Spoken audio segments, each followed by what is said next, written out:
tell me to stop. My town, my crown. We know what it takes to be reaching the top. We reaching the top.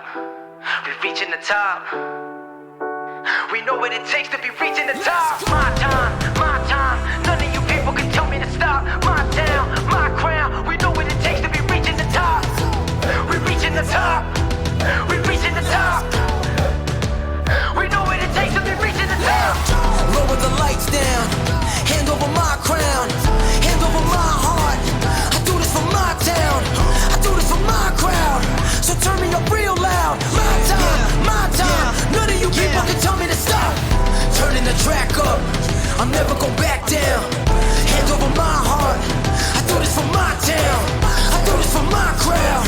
So turn me up real loud. My time, my time. None of you people can tell me to stop.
Title, no time to idle.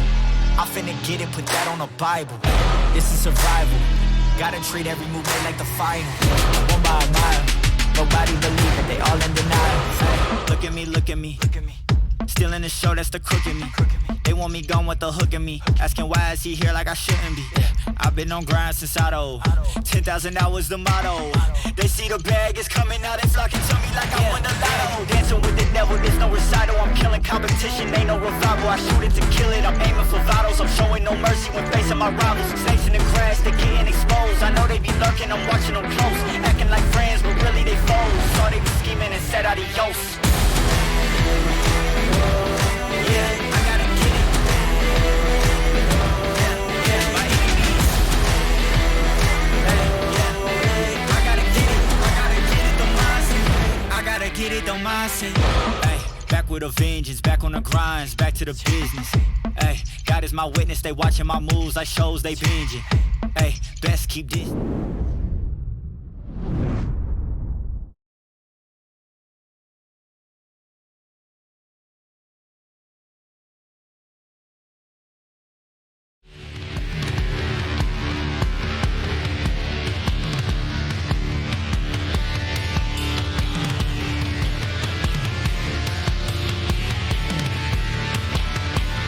It is the track located between the corner of 16th Street and Georgetown. It is the most famous racetrack in the world. It is the Indianapolis Motor Speedway. And here today, drivers will be competing for 500 miles, and there's a twist. All of these drivers will be running exactly the same setup. That means that there's no performance advantage to be gained, but what happens if you do all the engineering work, all these drivers on a completely level playing field. So hello, welcome to Indianapolis. Welcome to the Indianapolis Motor Speedway. And yes, the month of May may be postponed, but you know what? On iRacing, the month of May can happen at any time. This is the fixed Indy 500 on RaceSpotTV. My name's Saul Vincent. You know me, we've called so many of these Indy 500s in the past. I've got myself, Nolan Rempel, and Simon Aura here as well, along for the ride. And Nolan, there's nothing I can really do to say justice about this racetrack, because it quite simply is IMS. Absolutely, Will. IMS is definitely one of the most famous racing venues, one of the most iconic in the entire world, of course, for the Indianapolis 500. And this one, like you said, going to be like no other. I have never seen a fixed IndyCar race here before, so let me tell you, I am very much looking forward to the excitement that we're no doubt going to be witnessing all throughout today's race. And the key thing about this is that these drivers will have to experience so much change over the course of this race. Of course, the track, as it gets more and more rubbed in, will make that outside line more slippery. Who can forget what happened to J.R. Hildebrand in 2011? Who can forget what happened to Thomas Scheckter on the outside of turn number 4 as well? But the thing is here, this is an endurance race of sorts, Emil, because yes, it might just be 4 corners, but these 4 corners are so different. And it's worth noting as well that the endurance side of things, running at speeds over 210 miles an hour under green flag conditions, they really take a physical and mental strain on the drivers. Absolutely, Will, absolutely. It may seem on the outside like just a task of turning left 4 times, 200 times pretty much, but in essence it is just so different. These Indy cars are just so hard to drive, and as you mentioned, the kind of mental and the kind of physical strength, I mean not of course in iRacing, but the kind of mentality that you need to have for this one, to last it out for 3 or 4 hours, lap after lap after lap, keep on turning left while collecting the draft, while collecting the slipstream, it is definitely not for the faint-hearted. And as they say, well, it's not just all about turning left, is it? It's not. We want to give a shout out, by the way, to our friends over at NBC's Lee Diffie, Townsend Ben and Paul Tracy. They are going to be calling an esports IndyCar race coming up very soon, by the way, on IndyCar.com and associated networks. You also want to give a shout out to Track Cams for Gourmets, Istvan Balal, for all the hard work he does for us, as well as our friends over at ATVO and Wern Design. So Hugo Louise also is on the cameras for this broadcast. It's actually the first time that I've just been allowed to do commentary since 2013 on these big 500-mile races. And the thing is, we've got ourselves a stacked field here today. The drivers, they qualified themselves just about an hour ago, Nolan. So you had to really race under pressure. And that's one of the things I always love about the Indy 500. You don't get the opportunity to qualify. In the real life Indy 500, you get 3 opportunities, maximum. In this race, 1 opportunity to make the field. Absolutely, Will. So with just 1 chance for all of these drivers in qualifying, the pressure was certainly on. And, you know, no doubt it was a very close fight right through to the end. Of course, you had quite a few people that were signing up for this race. And, of course, only a select few managed to get into this one. So it is one of those things where you got to make sure that every lap counts, especially only when you get that 1 opportunity to really make it count. Yep, live time and scoring will be available during this race. All you need to do is visit RaceSpot.tv/live. That is RaceSpot.tv/live. We are, however, at the end of our warm-up, and that means in just one moment's time, we're going to head ourselves down to the starting grid for this event here on RaceSpotTV, and it is looking through your grid right now on a pole position. It will be the driver of Jonathan Goke. Alongside him on that front row of the grid will be Austin Espati, and row number 2 will be Adrian Pinheiro and Glenn Chalner. We head ourselves back to row number 3, and we've got ourselves then a look at Jason Brophy and Bradley Walters. Hugo Olsen and Matt Kingsbury, they will roll off on row number 4 with Victor Del Porto and Ray Kingsbury in row number 5. Matt Wagner and John Downing will be row number 6 with Simon Bryant and Benjamin Gregory in row 7. Aaron Roos and Stefan Petrat will be in row number 8. Row number 9, Jesper Orman and Carlos de Oga, with Andrew Wood and Adam Plunkett rounding out your top 10 rows here today. The rest of those qualifying results come up on your screen. A note at P number 24, Michael Chin. He is an IndyCar specialist. Expect to see him come through the field here today. Diddy Kind will be running with him and the Team Redline event on Mondays, Wednesdays and Fridays over the past week.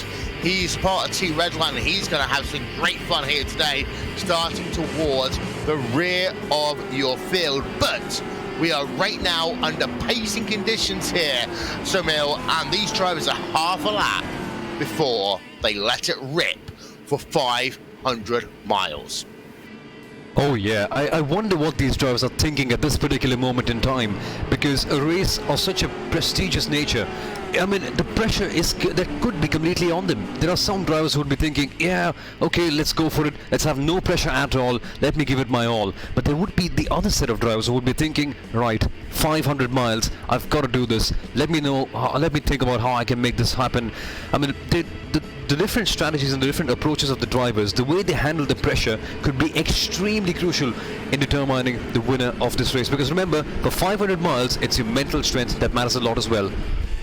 To quote Taylor Swift, are you ready for it? Because the drivers are now just heading themselves through turn number 3. The short shoot before turn number 4 on that pace car is going to head itself on towards pit road. So welcome to the Indianapolis Motor Speedway. The drivers are lined up double file here. We are almost ready to go racing. Welcome to RaceSpotTV. We hope you have a fantastic evening's worth of racing with us, but the pace is about to accelerate. Green flag in the air. We're racing here at the Indianapolis Motor Speedway and in towards turn number 1.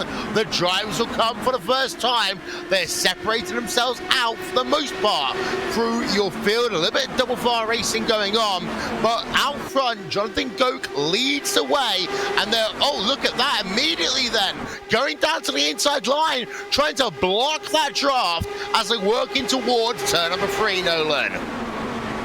Adriano Pinheiro trying to make a move for second place on the inside of Austin Espati. Wasn't able to make that one work though into turn number 3, so he's going to have a little bit of that less of an optimal line as they come off of 4. Single file for about the top 10 here, Will, as they come down the front straightaway. Now here he goes, Austin Espati gunning for the lead here down the front straightaway into turn number 1. Espati has had so many battles with Jonathan Goke over the years. We're going to ride on board of him as he's got himself that race lead, but look at the gaggle of cars behind him right now as they work onto the back straightaway once again, and Jonathan Goke's going to go back down to the inside through turn number 3 and 4, and they're 3 wide actually behind. That's Glenn Chalner, who's going to get himself alongside Andrew Pinheiro. This is a battle going on for P4, 5, 6 on track right now, and they're still side by side as they exit turn number 4, and Chalner is now up into number 6 on track, and he's still alongside a driver as they come down in towards 1 once again, and that's Bradley Walters, who was battling with earlier on. But great start to this race, Mill. So much action going on, but we have to temper that, because that's what the iRating is designed to do at this racetrack: promote close racing. Absolutely, and you can expect the same kind of racing for over the next 200 laps. As we look at the drivers here going side by side, 2 wide there, and now the return back into single file once again. Man, Will, this race has been absolutely incredible for the last 3 or 2 minutes that it has gone on for. And the best part is this is going to take place for over the next 500 laps. It's incredible the way they're battling it out as they go 2 wide heading into turn 1. Yeah, and one of the things about this race as well is that you've got to find a way of pacing yourself, and that's always important in these type of events. You've got to pace yourself, because what you don't want to do is get into a situation where you lose out early on. And Jonathan Goki's got that race lead, and whilst on one hand that will mean that he'll be losing a little bit in terms of fuel economy, the clean air will really be helping his tyres, and that's going to be one of the big talking points here today, Nolan, because with a fixed setup, there's no anti-roll bars to talk about, there's no weight jacket to talk about. If Scott Goodyear was on this broadcast, he'd have absolutely nothing to talk about. Oh, absolutely. So this is going to be fully down to how will the drivers be able to manage those tires as we run through these through the fuel stints. You got to remember as well that this could come down very much to the pit strategy. We've seen that time and time again before. We can expect that to be something to play into a factor in today's race as well. As we ride on board as Jason Brophy. Looking back, he's running P number 4, and right now Matt Kingsbury might be trying to run it down for that 4th position. But right now it looks like Kingsbury is a little content with settling in the top 5. Yeah, indeed. The battles still go out through race. Just to let you know, by the way, all 32 drivers who took the green flag are still running in this race, and I will say actually that is an exceptional start to this race, because we don't often see all 32 drivers make the race, be it in a virtual Indy 500 or be it in a real life Indy 500. And yes, of course, the 104th edition of the Indianapolis 500-mile race is delayed to August, but one of the first kind of sucking in of the breath system is always, can you make it through that first lap, and can you get yourself into a rhythm? Indeed, this track is known for chaos. We've seen so many big accidents happen here at the Brickyard, and surviving this race is essentially winning it, because, well, as simply told, you can't win the race if you don't finish the race. And this track being so notorious, so tight, so twisty at certain times, and that you just can't tend to avoid hitting the wall. As we see a move being made here, he goes down the inside. They're going too wide, and that's too close right there between Jason Brophy. He's trying to attack for 3rd place, but it just doesn't seem to have that opportunity. He'll be trying to use the slipstream to make a move, but just doesn't seem to happen for it right now. Will he go to the outside, to the inside? He makes the move down the inside. This could be his opportunity. And he couldn't quite do it in towards turn number 1. Again, turn number 1 of the 4 corners on this racetrack is one of those places where you'll try to make the move. But what I've said for so many years, Nolan, that, running in towards turn number 1, it seems to be like the track follows down, as actually Brophy will now go down to the inside and try and make that pass for 3rd place on track over the number 19 car of Andrade Pinheiro, but he can't quite do so. They stay side by side out of corner number 4. This will get Bro for the inside line heading in towards turn number 1, so long as he can stay alongside, and it looks as though he has still got a nose out front as they come down in towards turn number 1, just cannot hold that inside line.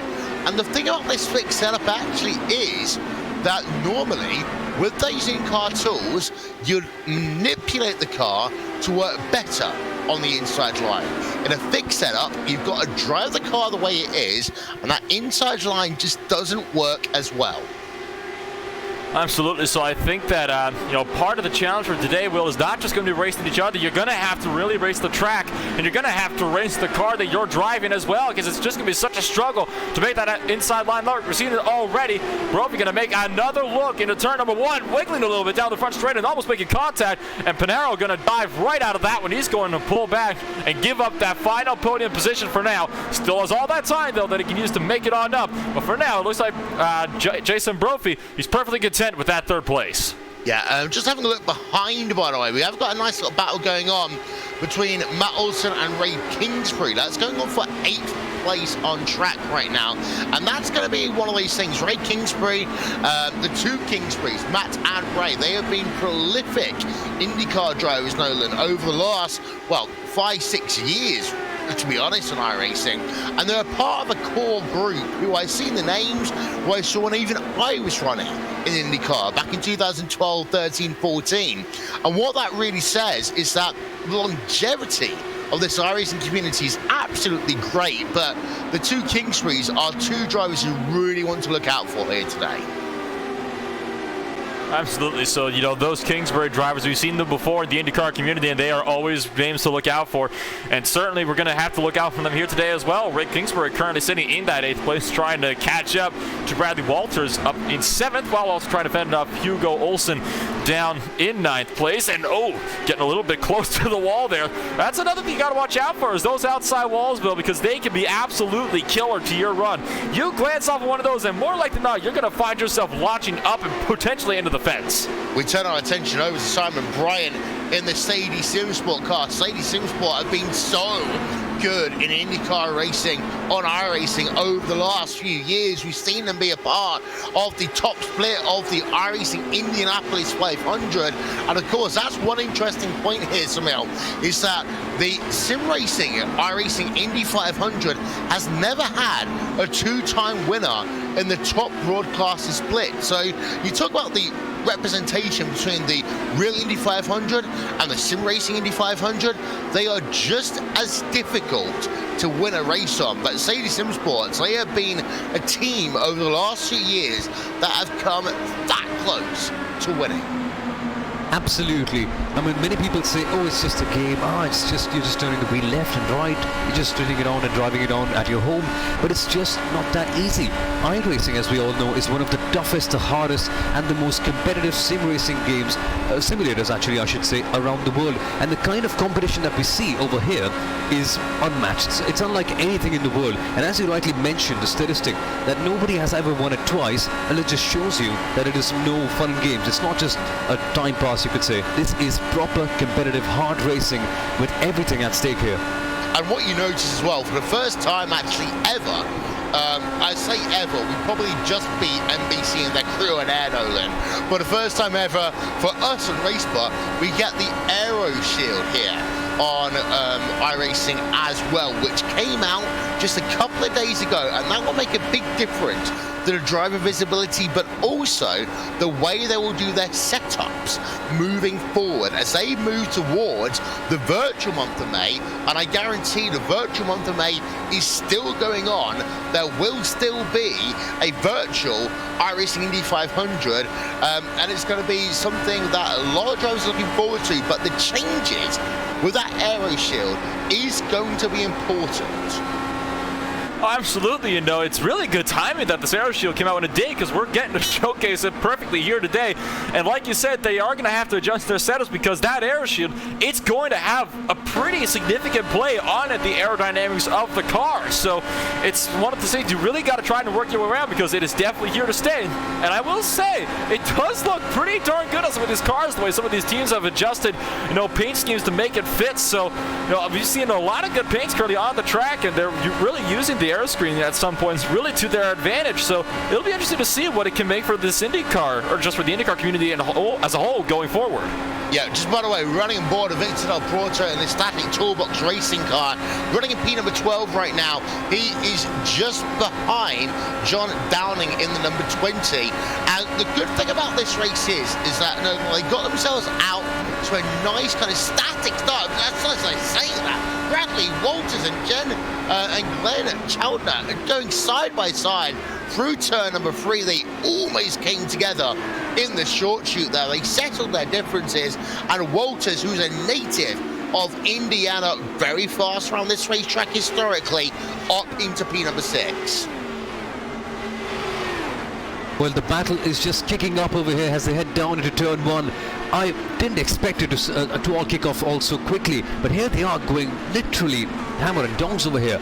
Only, I think, 12 minutes from the start of the race, and expect this to happen over the course of the next 200 laps as well. They have been absolutely relentless as we see the drivers shifting around to try to get the best effect of the slipstream. Although they seem to be single file at the moment, this big battle that we're seeing over here could intensify in the next few minutes. I want to go back to your race leader. This is Jonathan Goke in the number 24 machine. And we saw on lap number 1, Nolan, he was very aggressive. The type of, defending that draft down the inside into turn number 3 that we'll normally see on lap number 199 and lap 200 of an event. And the Spark VR stroke last lap motorsports car is leading now by 2.8 seconds, and it looks as though he's in a perfect rhythm right now. And I think that John realized that if he could stay out front on lap number 1, he could pull away, but he's doing more than that. He's managing his tires, he's managing the gap, and the fact he's not in the dirty air, he's saving tire life dramatically right now. Absolutely, he's saving the tire life so much because he doesn't have to defend. He's not in that dirty air, and he does have a very, very comfortable lead. He's got nearly a 3-second gap. It's currently hovering at about 2.745 last time by at the line. So he's done such a good job of pulling the lead early on. It's something that I've never seen before. A driver able to pull such a massive gap in cars that can be so draft dependent on a track like IMS, and it's incredible to see. But it's showing you just what a good driver that Jonathan Goke is to be able to pull that gap and be managing so well here in the early portions of the race. Gonna go back to Glenn Chowder and Ray Kingsbury. They're scrapping it out for P number 7, P number 8 on track right now. And Kingsbury looks as though he got close through 3 and 4 the last time by. Couldn't do anything down the long front straightaway past the yard of bricks here. These drivers right now, they are 20 laps into a stint. So Samil, they are about 2/3 of a way through a run right now, and that means that these tires are going to get slippy as Kingsbury's actually going to go down to the inside of Chowder, and he's going to get himself past into 3. Yeah, as you rightly mentioned, we're only 2/3 into the stint, and this is where things get really interesting, because to win the Indy 500, you don't really need to have a good car. I mean, of course, the setups are neutralized over here. You also need to have a very good awareness of the track, and additionally, a fantastic strategy. The one race that comes to mind is the 2016 Indy 500, where Alexander Rossi had a phenomenal strategy call, and the guy went on to win his first ever Indy 500 race. And something like that needs to be replicated, because you don't just need to get in the draft and get in the right places at the right times. You need to make the right strategy calls as well, because if not, the other guys could make a bolder call than you, a better call than you, and may end up winning the race. So it's not just about driving, it's about maintaining a correct strategy as well, as we see a move being made back there. Yeah, I was there when Rossi won that race in 2000, the 100th running of the Indianapolis 500. Was turning over to Hugo Olsen, by the way, very quickly, running in P number 8. And I will say that 100th running of the Indy 500, it was absolutely jam-packed. In fact, the people who normally be able to get some comms and be able to get themselves some friends to let them in, nothing. Almost 400,000 people come to the Indy 500 most days, and it's incredible. It actually becomes the largest city almost in the state of Indiana during the Indy 500 weekend, as we're looking at that car of Ulson right now. And it's worth noting, just on the back of Ray Kingsbury's car, we saw the SYM TV. Shout out to them. Of course, with a RaceSpotTV logo, Nolan, we know will automatically go 0.2 faster. So if you're going to have an SMTV sticker, that's great. Make sure you have a RaceSpotTV sticker in your car as well. Well, if you ever want that extra, 20% or what was it, 10 extra horsepower, well, there you go. Just slap a RaceSpotTV stick on your car and we'll be able to, we'll work something out for you. So it's one of those, another one of those little interesting things that you can, we can see around sometimes, and it's going to be something to look out for as well. So, Ray Kingsbury, he's certainly looking, he has broken a bit away from Olsen, so he doesn't have to worry about as much from him. He hasn't really gained a whole lot on Bradley Walters, I'm noticing as well. So it seems like there are a couple of drivers that seem to be kind of flip-flopping a little bit in the lap times. Nobody's really being able to make anything. Nobody's really trying to make a whole lot of moves, as you do have one pass, I believe, was just completed. Glenn Schalder might have just lost out to Matt Wagner going into turn number 1, and in fact he has. He has, and he's fallen down into 10th place as a consequence. I'm looking at Victor Del Porto right now in the Static Toolbox racing car. He's got John Downing just ahead of him. This is P11 going on track, and I will say, I was also at the race when they did something like 150 laps, green flag to start a race in the Indy 500, which made Adam Bestwick go completely crazy, because you get to a point that you've got your crib sheets, you kind of go through all the points, and then if it's green flag the entire time, you tick them off by about that number 70. You kind of run out of things like you prepare for, because green flag racing at Indy has become a lot more common in the last, say, 10 years, but when you have such a long green flag run, there's only so many times you can talk about things like white jackets and anti-roll bars and pit stops and managing the fuel and all those sorts of things. Yeah, I guess that's where it becomes more challenging for broadcasters like us. But that said, it's just a testament to how clean and how disciplined the drivers are becoming these days. And, well, seeing lesser accidents, well, that may not be a good spectacle for the fans. Because, of course, when you see a race like the Indy 500, you do expect a lot of big crashes. But that said, the kind of fun that a good race can give to you, it's unparalleled, I guess. We've got two drivers, by the way, who've been on pit road recently. This is really interesting. And I always say that in an Indy 500 race, you start counting back as early as you possibly can. And I say that. I did some strategizing in an Indy 500 race in iRacing before. I've also actually run an Indy 500 before. Very badly, shall we say. We've got Aaron Roofs on pit road in the Wolfpack Esports car. We've also had Austin Espati and Michael Chin on pit road as well. So they are trying to do this as a reverse strategy right now, Nolan. And that's interesting, because this race right now has got a green flag feel to it. The drivers are mainly separated out. You haven't got huge packs of cars that close together that would cause a massive incident. And that will mean that the strategy window kind of like just starts to elasticate itself out a little bit. Yes, indeed. So, pit strategy is definitely coming into play very, very early here in today's running of the Indianapolis 500. Simon Bryans currently at 42.6 on that last lap by, so he is going to be trying to maybe make a look here down into one of the chutes, still trying to make something work. It's the inside line. It's not really coming to a lot of drivers here, is it? One more driver ducking down to the lane behind them, though. Who is that coming down? That's Benjamin Gregory from 13th place that's on the lane. And Gregory is known, by the way, for his unorthodox pit strategy. And one thing that I often say here is that if you are going to go off sequence, Samil, you've got to own it. Because I've seen it in Indy 500 broadcasts in years previous, both on iRacing and also on ESPN, on NBC, that drivers that will come in, they commit to a strategy and they falter. They think, is this the right thing to do? And they switch back. If you're going to commit to a strategy now, this is your strategy for the entire race. Absolutely. Having even a single bit of hesitation can actually throw your entire strategy up in the air. That just reminds me, it's very similar to, let's say, football or a game of cricket. If you hit that shot with hesitation, if you're thinking, okay, is it going to go well, is it not, then that is just opening up an opportunity for you to make a mistake.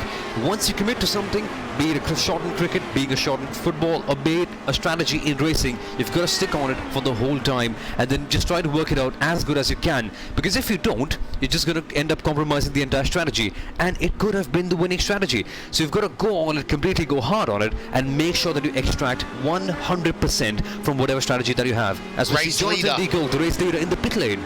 Yeah, race leader is on the lane. That is John Goke. He is a member of the United States Air Force, as well as being a part of Spark VR Stroke Last Lap Motorsports. He comes in then to do his first service of the day, perfectly in, and of course, one of the things about this racetrack, Nolan, is getting on and off of pit road. We talked about this a little bit before we came on air. There is two types to Indianapolis Motor Speedway on iRacing for the oval. There's the NASCAR and the IndyCar layout. The difference is the cone placement to come on towards pit road. The NASCAR, it's right at the point that you see the attenuator come out. For the IndyCar, it's about 200 meters further. What that does mean is that you'll often see the drivers in IndyCar, they pit off turn number 4. They do not use the access road down the short chutes. Yes, indeed. So, the access roads on the short chutes, we haven't seen them used today, and don't expect them to be used at all today either. A lot of these drivers, they do like to wait off turn 4. You can make it a lot more quicker. Of course, that means, though, when you're not using those chutes, it can be a lot more difficult to get it down onto the pit lane, because you're coming off of the track at over 190 miles an hour, and you got to back it down to about, 55 to 75 miles an hour. That is not a very easy feat to do while keeping your car under control. It's very easy to lock the brakes up, slide the car, and then, of course, you don't want to brake too early, though, because that's going to lose you huge amounts of time in the lane as well. So you really need to try and balance a mix of the two. Pit stop still going on, though. It really is such a struggle for a lot of drivers. One thing to make sure to note as well is that you're not really sliding your pit stall. It's not as easy to do in an IndyCar, granted. It is still possible, though. It's asphalt on the pit road itself. It's concrete on the actual pit stalls, and that does make a difference. It's so easy to slide under, and actually we saw that as we were just looking at the driver coming out of pit road, that there's that little bump on the exit of pit road. And if you're playing Will Vincent IndyCar Bingo right now, you know that I always talk about that bump. But the thing is, Samil, these tracks are absolutely micro laser scanned. So what that means is that any imperfections on the racetrack, they are replicated on iRacing. We're going to see the same thing. Go on, Nolan. I'm sorry, we have one car off. Christian Nussering went off, actually completely cut turn 1 of the exit of the pits, bounced across the road course, and rejoined in the middle of the chute between 1 and 2. That was the 22 machine. Not sure what happened to him. It looked like he might have lost control of the car on the exit of the pits. Well, there's a replay, and you know what? I was talking exactly about that bump, and Christian Nussing just did exactly what I was talking about, Samil. That bump, it is caught out so many sim races over the years, and you'll just notice this here on the replay. We're looking now. He starts to get towards the exit of pit road, and then he's going to accelerate.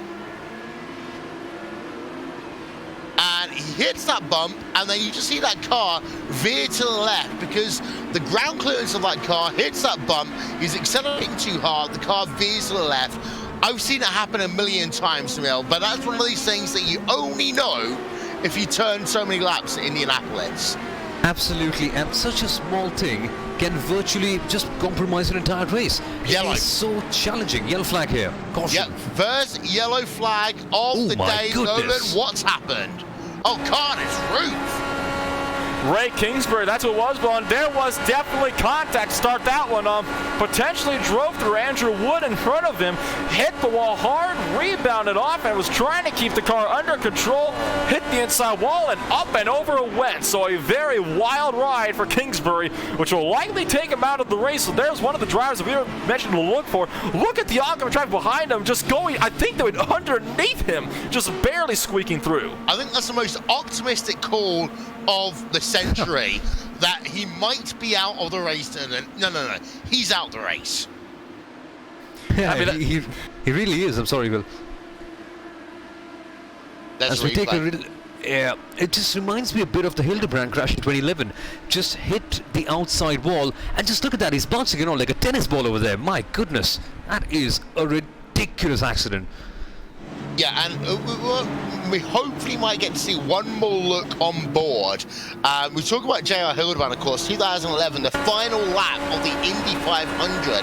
And here we are, on board once again with Kingsbury through turn 4. He gets onto the grey, and actually, no, he gets into that dirty air and then hits the safer barrier on the outside. And that's when we see the disco music kicking in for the Kingsbury One Kingsbury out. One Kingsbury, of course, is still in the race, but it does give us the opportunity to reset the field here. And it's very interesting because most drivers had just come onto pit road. No, look, we had a very long and elongated pit window there. Some drivers trying to basically say, okay, I'll come on early because I want fresh tyres, and the tyres are more important than the fuel. And that goes back to the pit strategy and the fixed setup that we have, in that the fuel is good for about 34, 35 laps, but actually the tyres in a draft are worth less, and you start losing time lap on lap stuck in dirty air. Absolutely. So, this could shake some things up when it comes to the pit strategy as well. A caution coming out right in the midst of a pit window. It's not the most convenient thing, and this could shake some things up as well, because this will allow Jason Brophy now into the lead. There's a lot of traffic between your race leader and that pace car. I believe they are going to get waved. The lap traffic will get waved around the pace car to catch the tail of the field, but it looks like some things have definitely been shaken up here. So, this is something to watch for going further into the race, because I have a feeling that this could create some fireworks later on. Yeah, and Goke's come on towards pit road under yellow, and that's dropped him from the race lead down into 13th place. In that Spark VR last map motorsports car, Matt Kingsbury comes out second of these drivers who have just done a second pit stop. And there's still a bit of a gamemanship here, because those tyres, they work so well here, Samil, for those first couple of laps, and the sheen will come off of them. They're called stickered tyres on a road course for a reason, because sticker tyres, yes, you got the sticker on them, but they are straight out of the factory. Their grip will last great after they get up to temperature for the first couple of laps, and after that they'll start to fall off the pace. And right now I think that some of these drivers are realizing that we're also running to time as much as we're running to laps here today. Yeah, as you rightly mentioned, the tyres, they do really have a big drop-off as we see another car making its way into pit road over here. But the important part is how you react to things like this. Because in a race like the Indy 500, you need to be making decisions on your feet. Let's say you see the caution right in front of you, and then that's when you decide, okay, should I dive in for the pits or should I wait it out and see how it goes? And that sort of decision making could literally make the difference between you being the winner and you being the guy in the last place. And as you rightly mentioned, Jonathan Goke now in P13 all the way back from the race lead. It's going to be a hard run for him, this one, because under the caution virtually all the drivers get a free pit stop. So how he recovers from this one is going to be a testament to his skill and his ability and his smart decision making. It's going to be an interesting one, this. It is, as we are just having a look at the pace car. Let's see, are we getting the one to go? Yeah, we are getting the one to go. So let's have a look through quickly your top 8 then, as we get ourselves ready to go back to green flag racing, as it is Jason Brophy leading the way from Adriano Pinheiro in second place, Hugo Ulsen in third, Bradley Walters in fourth, Simon Bryant, Victor Del Porto, Matt Wagner and Benjamin Gregory. They are your top 8 as it stands, but remember that a couple of drivers who were leading this race earlier on or in your pack, they did a second pit stop. After doing a pit stop on the green, they pitted under the yellow flag as well. The first of these 2 stoppers, that's Jonathan Goke in P number 13. Restarts are always treacherous here at Indy, as they are on any oval. So that pace car is going to pull on towards pit road. Once again, it's Jason Brophy now in command of the field, waiting, and he goes now. Green flag back in the air. We're racing once again here at Indy with 1 hour worth of racing to go, and the field, there's a little bit of side-by-side through turn number 1. Jonathan Goke is on the move right now as he battles out for position, as is Kingsbury. This is down with your 2 stoppers versus 1 stopper, Nolan. Absolutely. So it's the two stoppers versus the one stopper. Jonathan Goke, he's looking to move. Gutierrez way to the inside for ninth place, almost 3 wide in turn number 3. Benjamin Gregory making a decisive maneuver there around Christian Noswig. And holy cow, that 22 car is dropping like a stone right now, likely trying to get out of the way because that was nearly disastrous. That was literally, okay, so meet, move out my way as Goke is on the attack. He's got John Downing just ahead of him. Well, not much longer because he's passed him through turn number 1. And that is what brand new tyres will do, because look behind. That's Matt Kingsbury coming along for the ride as well. That's a classic case there, Samil, of hot knife through butter. Absolutely. These guys are completely on it, and this is some of the best racing I've seen at the Indy 500 Speedway, at the Indianapolis Motor Speedway for quite a while. They're absolutely relentless at full speed, as we see Jonathan Goke making big moves at the start over there, and I guess at the lead there was a big battle going on there as well. As we see, oh, there's someone coming into pit road. Kingsbury. Who's that? Kingsbury. Yeah. Battle going on down there. This is between Kingsbury, Goke, etc. But actually up front, it's worth noting that the number 19 car, the Brazilian, is scrapping it out right now with your race leader, Jason Brophy. This is for your race lead. We're going to go on board with that number 19 car as he goes down to the inside. He's going to go side by side through turn number 3 into the short street in turn number 4. This is where early on you can make the move, but that track's dropping out now on the outside line, and it allows Brophy to hold the outside through 4, Nolan. Not for long, though. Here comes Pinero once again, going to try the inside into turn number 1. Will he be able to make it work this time? He's got a little bit of advantage on the entry, but Brophy's just able to pull so well around the outside. It's 1 and 2, so still side by side for the lead. This is really great stuff here at the Indianapolis Motor Speedway. Going to try for it again here to turn number 3. Will he make for the look? Absolutely. Why would you not? All of this is allowing Hugo Olsen to close in behind him. He might be trying to look for a move as well, and now Brophy will finally lose the lead. And that is going to be the number 19 car going to the front of your field. Want to give a shout out to our friends over at TrackCams for Gourmet.com and it's from Ballau for the camera, beautiful cameras that you see as we go side by side again. Here's the number 19 car again, back down to the inside, and this is fantastic. Battle for the race lead, but what this is doing, it's allowing Hugo Olsen to come back into the shot right now, and also Bradley Walters in that number 56 car. So we're going to go from a 2-horse race here, Samil, to a 3-horse race, to a 4-horse race, maybe a 5-horse race in a couple of moments. That is exactly what I love about the Indy 500. It just keeps on getting better and better lap after lap. And what is it with Brazilians being so hardcore and so aggressive at the Indy 500? It is absolutely incredible the way Pinheiro drove, with Jason Brophy being smart, being very, very aggressive as well, made the move down the inside, and now he has the slight disadvantage of being the leader, as because of that he won't be able to conserve his fuel as much. He doesn't get a slipstream, remember, and that does make it a bit more difficult for him to make sure that he conserves his fuel, and that is one of the key aspects of this race, as we now see Brophy developing a bit of a lead over here. Lapped traffic is that on the track? Yeah, I think it is actually, as we go on board with Jason Brophy right now. No lap traffic. We're fine for the moment, but it's worth noting that the Brazilian community in 2019, they absolutely stacked the top split for the iRacing Indianapolis 500. And I say stacked, they had more drivers represented from Brazil than any other club on iRacing. So that's just how impressive their qualifying performance was. Their race pace wasn't as good, but in these circumstances, they look absolutely great right now. And it's worth noting that Pinheiro and Del Porto, they are 2 of the best IndyCar sim racers in Brazil. We've got Benjamin Gregory. So Samil was absolutely right. Benjamin Gregory is currently 1 lap down. We're seeing one of the things that Monday Night Skippies, right? He's a part of the Tennessee 15 Motorsports team, which Jack Stiles from RaceSpotTV is also a part of. But Gregory, well, he's 1 lap down. He's looking for that quote-unquote caution, lucky dog, maybe a wave around, but he's losing a lot of time right now as he's allowing a lot of people to go past. And this is a thing sometimes.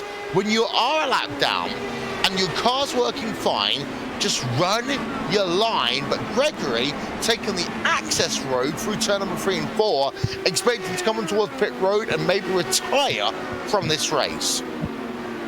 Let's wait and see what will happen for Gregory, and it looks like, yes, indeed, he is going to be coming back down to the lane. So Benjamin Gregory comes out, and about 5 laps later, we'll bring it back in. So bit of an unfortunate start to his day, and this could end up spelling the end to his day as well. All that allowed Jason Brophy to get a magnificent gap over second place. The gap is just about 2 seconds last time by at the line, so not what we wanted to see at all. Victor Del Porto, he's looking a bit racy back there in 6th place. He's trying to go for a top 5 with Simon Bryant. He keeps on making the outlook into turns 3 and 1. He just can't get close enough to make it work, though. Victor Del Porto was a part of that huge campaign in 2019 with the Brazilian community to get into the 2019 iRacing Indy 500. He has been a part of IndyCar racing on iRacing for so long. In the static toolbox racing car, he's got Simon Bryant in the Mercedes Silversport car. They battled it out on the big stage in May, just about 11 months ago. And well, the thing is here, Simone, we talk about this being a fixed setup race, but these drivers, this is also a warm-up to the month of May festivities on iRacing and the iRacing Indy 500, the 11th edition of that race. And these drivers will be running here because they want seat time, but they don't want to give any of their setup tricks away. Absolutely, just helps them prepare so much better for that race. It's just, you could say, this one is a dress rehearsal for that one, except that you're not allowed to change the setups. And that is one of my favorite aspects of this race, because normally you've got so much to tinker with. The anti-roll bars, the suspension settings, there's a lot to work around. But for this one, the field is level pegging, so everyone has an equal opportunity pretty much, as you can say, and it is only your skill, your pit stop strategy and how daring you can get that defines whether you are the winner or not. But back at the front, Jason Brophy, my goodness, I mean, sorry for the terrible pun over there, but Jason Brophy could be heading towards the trophy the way he's driving right now. He is absolutely flying back there, and Hugo Olsen as well, just closing in a little bit for second place. Yeah, I'm just having a look at the lap gaps actually, and on lap number 45, Jason Brophy gained half a second over the number 19 car of Andrea Pinheiro, and it gained 2 tenths per second on 46 and about a tenth and a half on lap number 47. So that shows you where a lot of that time has come from. And of course, the draft here will work to about 8-9 tenths of a second, a little bit more than the long straightaways here at the Indianapolis Motor Speedway. But what's clear is that Brophy's cleared that draft, and of course there's 2 things here, Nolan. Number 1, for Brophy, he's now got clean air, he can run his own line. No dirty air in front of him. But also, it means that, well, the number 19 car, there's nothing for him to draft from. But it does as a consolation prize, and of course, we all love consolation prizes in these sort of events. He doesn't have any dirty air hurting him either right now. Absolutely, and well, I think another thing that might have helped to get that gap is, of course, Benjamin Gregory, because he was in between Pinheiro and Brophy for some time. Gregory was, so I think Brophy has got to hand it to 113 machine as well, because that definitely helped out a massive amount. Pinheiro was not able to go for the moves as he was a couple laps prior, but definitely it is going to help now that Brophy doesn't have to worry about the dirty air. He's got a lot of clean track ahead of him. He's going to be able to make that. He's going to be able to keep on extending that lead if he continue to put it the laps in there. The laps seem to be only getting faster as time goes on in this run. His last lap he ran was a 41.775, which is it's bordering on one of the fastest laps in the stint, apart from his 41.6 a couple laps ago. We have had confirmed, by the way, that this race actually will run to time rather than laps, and that makes all my calculations as a strategist, Nolan, go completely out window. And also for these drivers, because again, it's called the count back. You start at lap 200, you count back, where do I need to be on lap 200 to win the race? It's where Bertrand Baguette in 2011 was only 10 laps away from winning the Indy 500, but that's 10 laps away. And you think about other drivers in years gone by, Alexander Rossi, for example, he actually had the fuel to go to the end of the race and win it. changing this from a lap race to a time race due to circumstances out of the organizer's control, it actually adds another huge dimension into things, because I'm not going to lie to you, as a strategist, I'm trying to work all this out on the fly, and I'm struggling to see if this is going to be probably one more pit stop under green flag conditions will get you to the end of this race. But if there's a caution, do you come in? Do you take fuel? Do you take tires? Do you do both? It opens up a huge new window of confusion. And actually, let's be honest, Lady Luck at Indy always had a say in these things. No, absolutely. Every Indy 500 victory can come down in part to luck. And I think that's definitely going to help out here. You really almost have to guess blindly when it comes to a timed race like this one, because you go into a race at a track like this, you expect it to be off of laps. You know, even us going into this, we expected this to be based off of laps too. So, you know, it's one of those things now where you think as a strategist, what might kind of help out is maybe try to average out how long it takes to complete a lap, just on the average, and continue to try to work your way from there. Matt Wagner going big on the defense against Jonathan Goke, who is continuing to work his way through the field, trying to pick off 7th now. He's going to make the move going down to the turn number 3. Will he be able to get that move done? It doesn't look like though. Wagner able to hold on around the outside. Yeah, he hugged that white line down through turn number 3, but couldn't get the move done. Hugs the white line through turn number 4 as well. And the thing is, Samel, without those in-car adjustments, the anti-roll bar and the weight jacket, it means hugging that white line lap after lap becomes more and more difficult. And if actually you are Matt Wagner, you might just allow Goat to go down to the inside, sort of burn his tyres up a little bit as they get so close out to They are just too close for comfort. Jonathan Goke now trying to make up for the loss that he got in the strategy call. And my goodness, this is turning out to be so exciting. He's using the slipstream, and though there's not just a chance for a move over here, but as you rightly mentioned, that does have a massive impact on the tyres. And at this moment in time, now that the race has been changed from a lap race to a timed race, only the sharpest brains will be able to figure out the correct strategy over here, and that could be the defining factor. As we see Jonathan Goke slightly falling out a little bit, I think he does realize that if he gets closer, if he goes on the white line, he could just burn out his tyres. But what an incredible race it has been so far. 47 more minutes to go. I guess this is going to be one memorable race to watch, isn't it, guys? Yeah, as we go on board at Goke, he's got the inside line again, and he's got a better run actually down the back straight away as they head themselves down into turn 3 and 4, and through turn number 3, he's got that pass made, and that all came down to the momentum off of turn number 2. And when you got a fix up like this, that's the key thing. Realizing it's actually, he comes past the start finish line now in P number 7.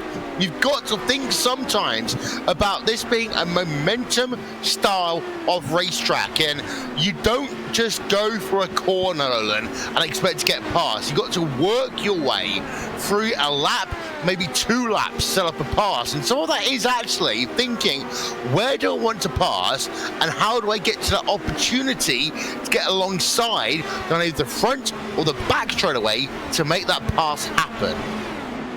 Something that can help with this as well is, you know, once you know exactly where you want to pass, this might mean you might need to sacrifice a little bit of time in some places of the track to make that pass even a possibility. And it certainly seems like Jonathan Goke here, he's trying to go for moves wherever he can find them. So that's what you want to see as a race as well, you know, trying to go for any open door that you can find.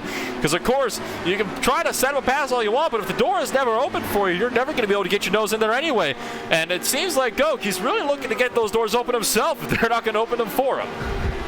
As out front, by the way, Jason Brophy has now got himself a big advantage of 2.5 seconds. We see the moves and shakers in your race so far. Notice that Brophy's up 4 places. Alston is up 4 places, but the biggest mover inside of your top 10, well, that is Hugo Hernandez Gutierrez in the number 72 car, running in that 9th place for the Fritter Racing Team car, British Sport Racing Team car even. We're on board of him as they come through turn number 1. Again, we talk about the new view for drivers. Of course, it's new for us as spectators as well, with that aero shield on these cars. And we talked earlier, about the fact that this is seat time for drivers getting ready for the month of May.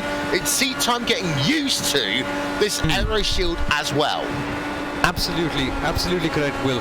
And I remember the first time that this concept was introduced, Scott Dixon was driving around Phoenix, and he said that after half an hour, he felt a bit dizzy. So think of it in this way, that it's very good practice for the drivers. As the yellow flag is out, it's caution here with 45 minutes to go. What's going on here? We've got a car that is Pedro Diaz, who looks as though he is out of the race. Let's get ourselves a replay, if we can, with him. Let's see what's happened to him. Oh my word, he's got no front or rear end on that car. So let's get ourselves another look, shall we? Figure out what happened to him. It looks as though there's no one else around him on track as he comes down into turn number 1. Back in. Oh, that's the marbles kicking in there. That's all about the marbles, Nolan. Oh, absolutely. That's a tough mistake, and it's an easy one to make as well. You know, these cars, you got to drive them so precise around a place like this, and well, Diaz has just shown us perfectly the casualties going offline, and that is one of them. Hard into the wall, and then you're just a passenger at that point. From the moment you hit the wall and when you start to spin down, you could tell there was no saving that car. He just had to hold the brakes and hope for the best, but looks like it's going to be another retirement for the day here, this one in that number 28 car. And, well, Will, I do want to ask you something.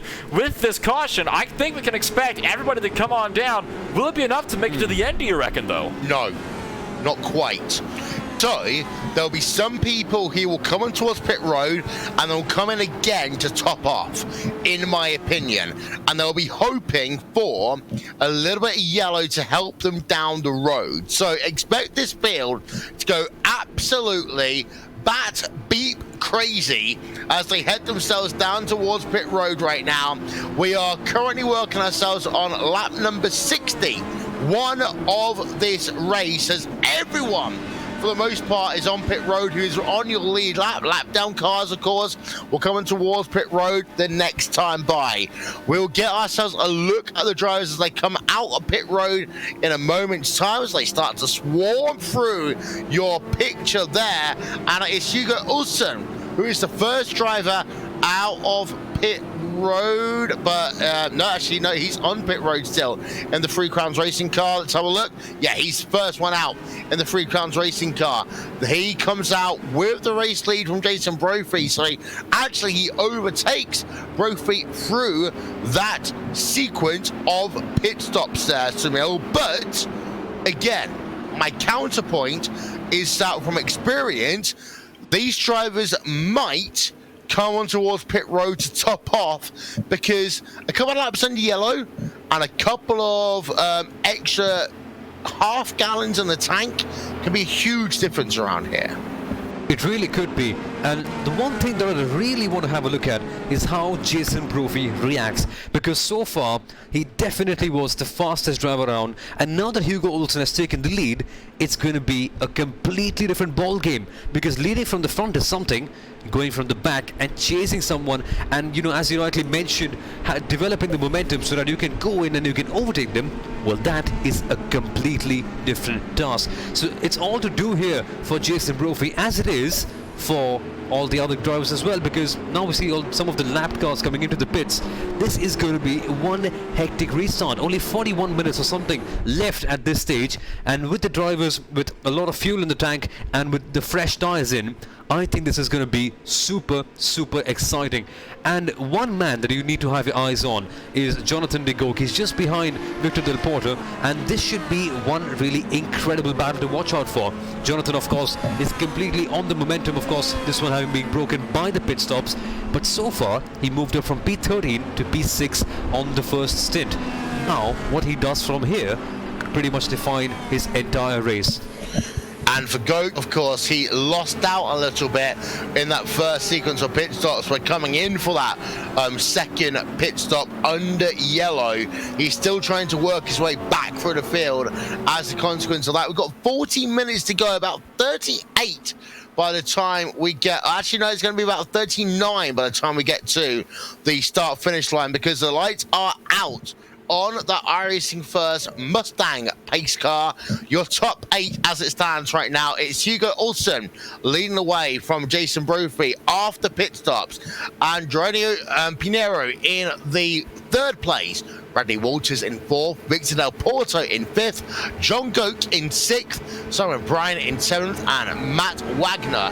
They are your top 8. Running at your top 10, by the way, just for completionist sake, is Hugo Hernandez Gutierrez and John Downing. So, a stacked field here.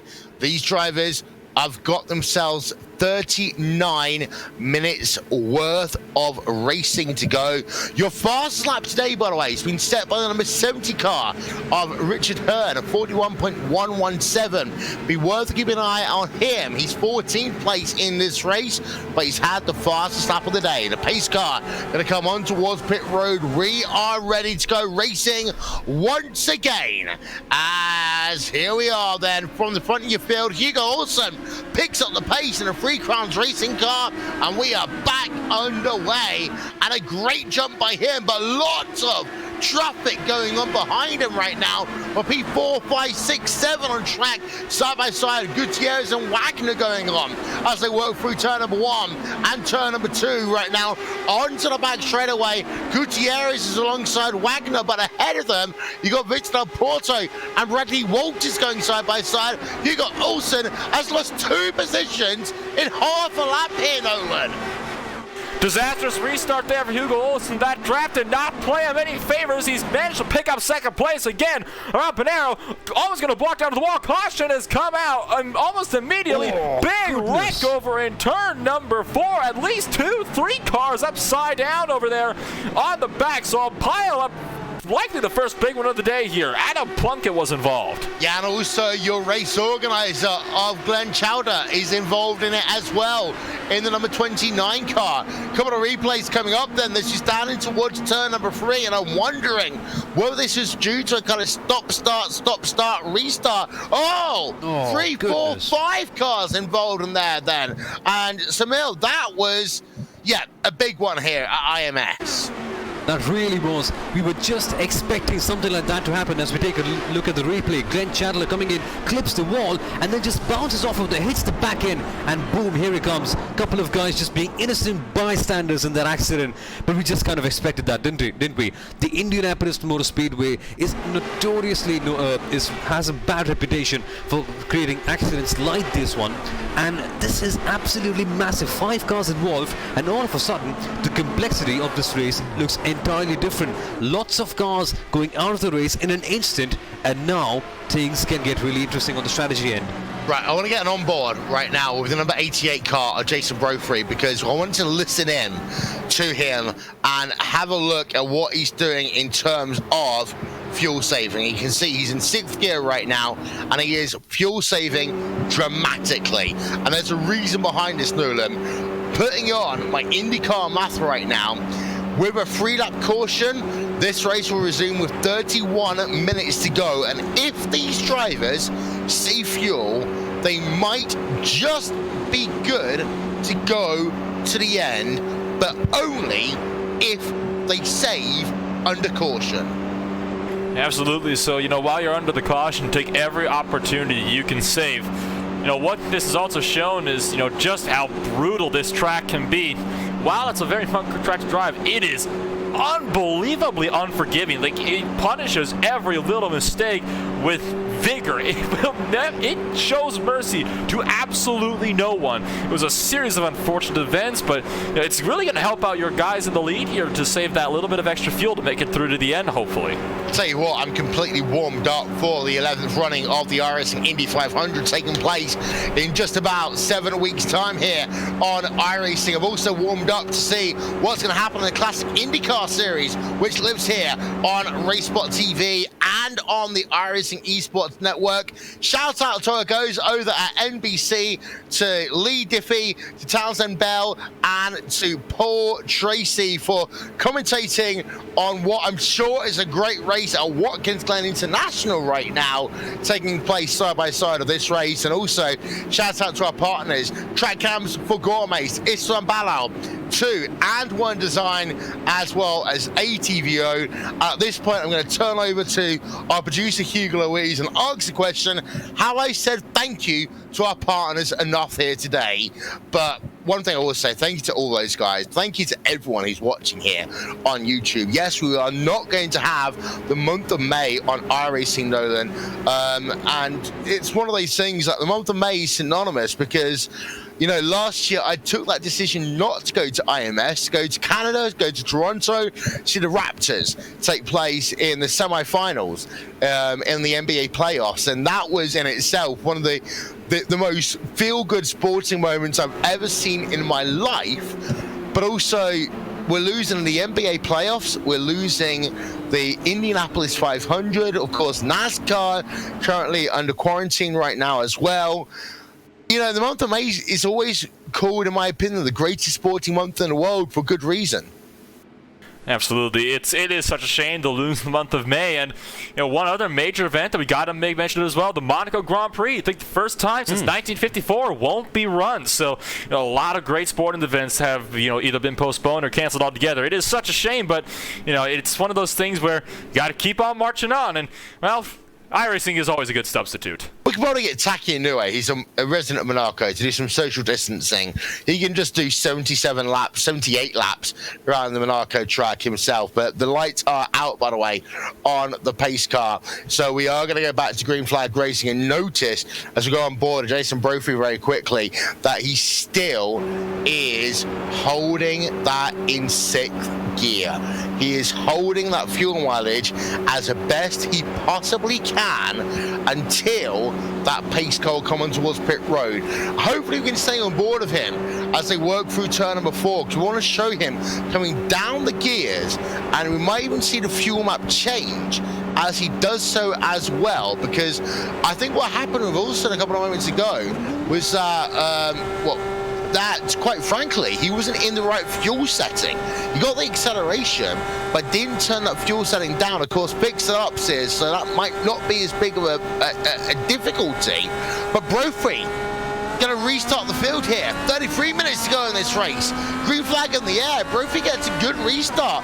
Olsen bulks a little bit. Pinero right behind him right now as they come down in towards turn of 1, and Goke's on the move again versus Bradley Walters down to the inside. In towards turn of 1 will come Goke, and Goke's up into P number 4 here, Samil.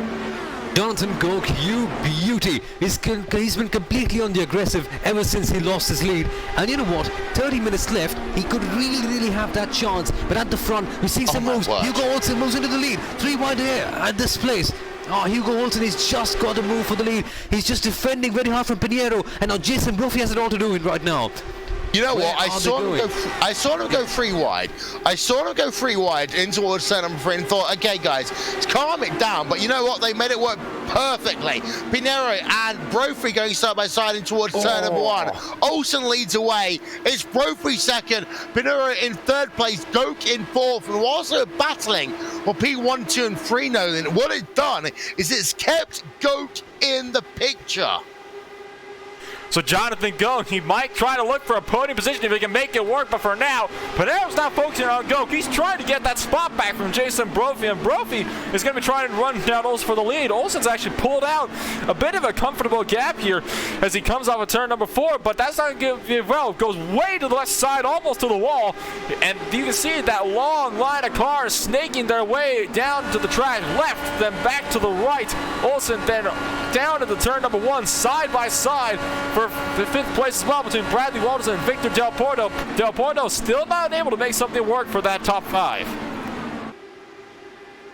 He took that inside line down through turn number 1. Couldn't make it work, but he's got a good enough draft down in towards turn 3. Again, he's going to try and go down the inside. And this is what we talked about earlier on here, Samuel, is that you can't just stick that car down to the inside every single corner. You need to sometimes give a little bit, maybe through 1 and 2 to get a better run through turn 3 and 4, and that applies perfectly to the 27 car of Victor Del Porto. Yeah, exactly, because you just can't keep on going down the inside every time, because then you're just going to burn out your tires very quickly. And remember, since this is a fixed setup race, you can't really set up your car in such a way that you be a bit more conservative on the tires. So that way, you need to be a bit more considerate. But back at the front, Hugo Olsen, my goodness, the battle that we saw here, that these guys went 3 wide, That is what you think of when you think of the Indy 500. Incredible racing. And now Pinheiro has just fallen back a little bit, but Jonathan Goke is once again in the picture. Guys, 30 minutes left. I'm betting that this is going to be an incredible finish towards the end, as we now see a move being made for P1. This is for the lead here. And it's Ulsan on the outside. It's Brophy on the inside. So work themselves on the exit of 2. And it looks like Brophy's got it for the time being. They're playing like Nokia 3310 Snake right now as they come into the back straight away. Everyone going down to the inside, then back to the outside behind. You got side by side. And Goki's going down to the inside of the number 19 car. And he's got that move done.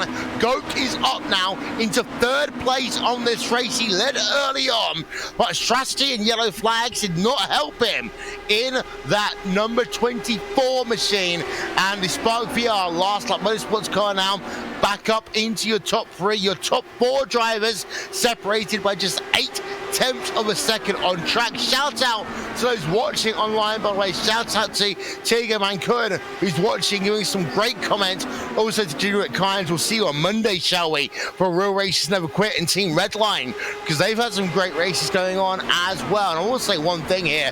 We've had so much good racing going on, Nolan, in the last 7 days, so I'm absolutely shattered with all of it. Absolutely. I haven't been able to be a part of it, so I'm glad that I'm able to certainly be a part of this one today. I'm certainly going to keep my eyes over on Jonathan Goke, because he has been looking very, very racy these past few restarts, and he's definitely looking to try to reel in that gap up to Hugo Olsen. I think at this point the time for conserving is just about over. These drivers, they are wanting to go, and that is what they're going to be trying to do right now. Less than half an hour remaining. If they run it green, I'm not sure. I don't think there might be a small chance that they might not be able to make it to the end if this stays green through the end still. I think it's going to be close, and this is where you have that double-edged sword, Nolan, because on one hand, you want to save fuel, but if you're going to save fuel, you're going to burn up your tyres. There will come a crossover point where coming on towards pit road with maybe 10 laps, 5 laps to go, taking some fuel, taking some new tyres might work out better for you than if you were to try and fuel save it to the end. In the normal iRacing Indy 500, I'd say save fuel, everything that you got. But here, the mindset, the tyre life is slightly different. Oh yes, absolutely. So it's really a give and take type of scenario. You need to try to find that perfect balance, but it's just such a fine line, and it's such a tight rope that these guys walk as well. It's so difficult to make it work. I see one battle further in the field for P number 8. Hugo Hernandez Gutierrez just making a pass on Matt Wegner through 3 and 4. So that pass was just executed down through 3 and 4 this last time by. Wegner might be trying to look to get back, but he isn't able to get close enough to make the look into 1. Yep, 27 minutes remaining in this race. I'll try and put that into laps for you. We are probably going to see one more round of pit stops, because a lap around here is 41 seconds here, Samuel, and a fuel tank's about 34 to 36 laps on a good day.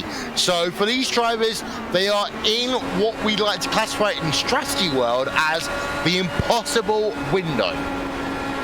Yeah, this is going to be challenging here to manage out the strategy in such a period of time.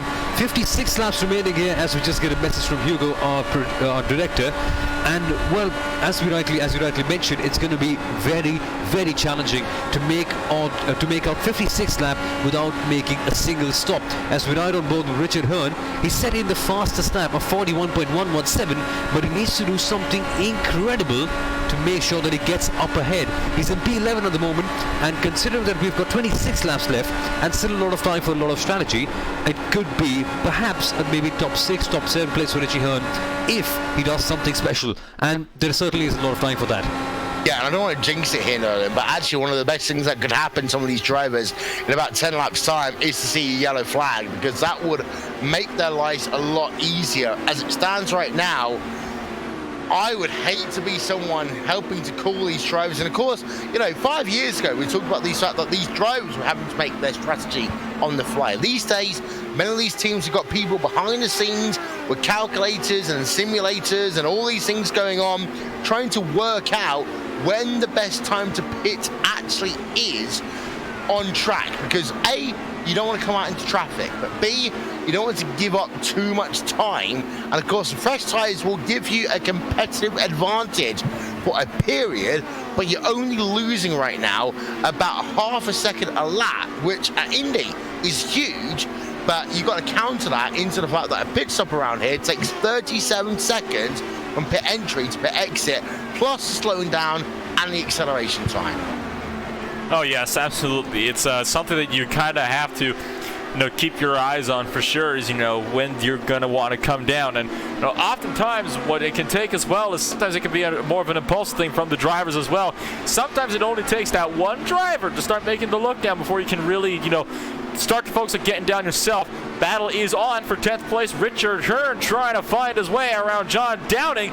Downing pulling the outside line beautifully through turn number 4, and despite Hearn having the advantage into 3, was not able to complete the pass.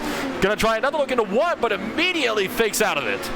Yep, as we're going to go on board actually with Richard Hearn in that number 70 car as he works through turn number 2. And of course, we talk about pit stops through turn number 1 and 2. If you pit, you've got to run that inside line, and it does compromise your speed a little bit as you get back up to pace right now. But as we've got ourselves 24 minutes remaining in this race, we're on a rapid pace, I will say.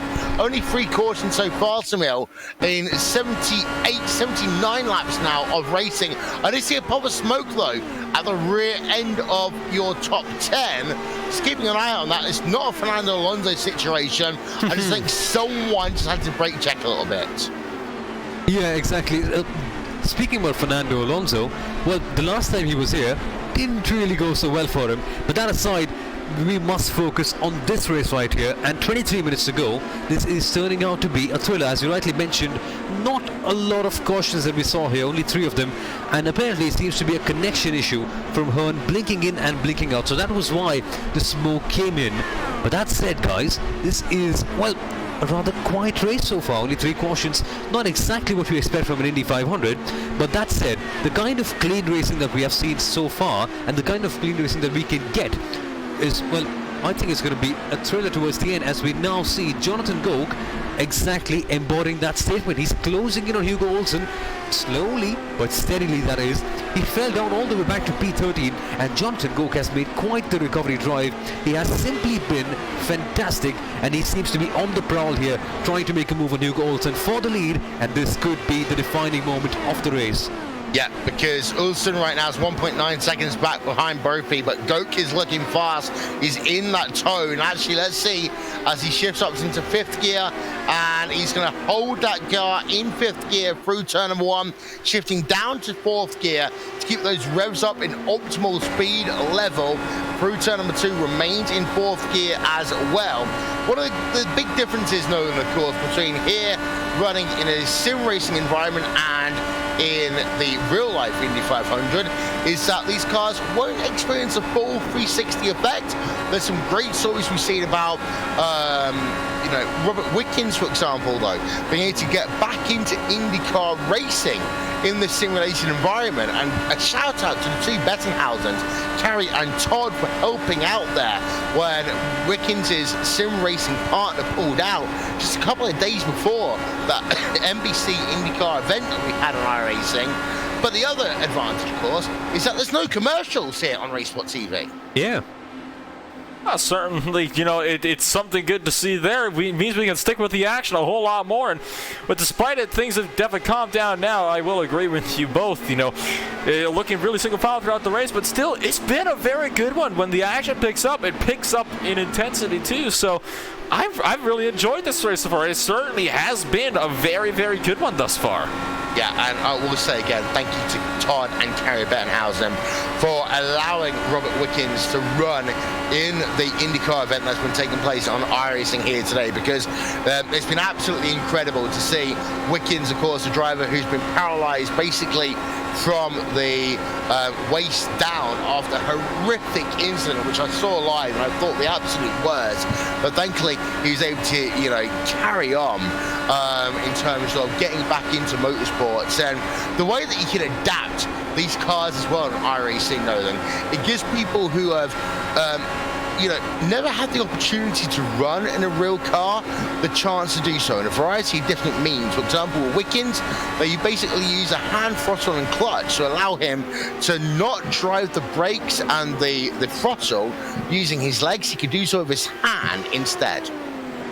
There you go. So the technology for sim racing is definitely increasing in full, and with all these people, helping people like Wickens to be able to get back into the rhythm here, it is so good to see, and it just goes to show, as well, how authentic iRacing can be, where you can apply real racing knowledge to these cars and vice versa, like we've seen a few times ourselves. So it's one of those things where it's just so great to see a community really coming together and those people helping out drivers that might be struggling otherwise. And obviously the fact that technology has come such a long way, it makes it easier.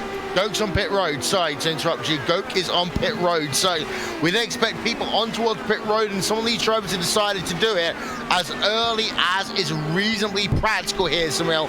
And they're coming on towards pit road is the number 24 Spark VR Last Lap Motorsports car. He's onto the lane. The front pit stall slides a little bit, but perfectly into his pit stall.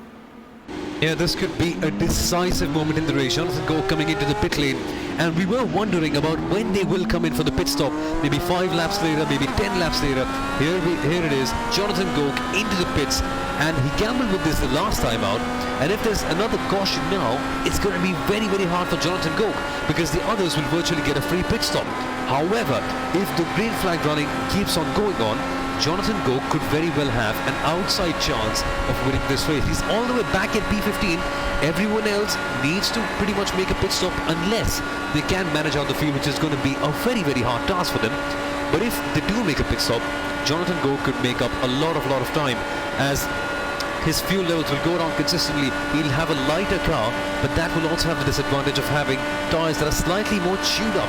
So it's a bit of a gamble here for Jonathan Goke. If he can execute it, he could have big rewards. But at the moment, Jason Brophy is heading towards that commemorative iRacing mug that he could get if he wins this race. There is one important fact to note here, though, that Goke is ahead of your race leader on track. So he's not gone a lap down right now, Nolan, and that is critical in this race, because had he done a fuel service on lap number 10, shall we say, then he might have fallen a lap down, but he's not done so, and that will mean there is a caution now. Actually, he will cycle back to the front, and I'm going to see a lot of people, in my opinion, coming on towards pit road right now to try and counteract this. And indeed, we see Hugo Olsen immediately on pit road, as well as Jason Brophy.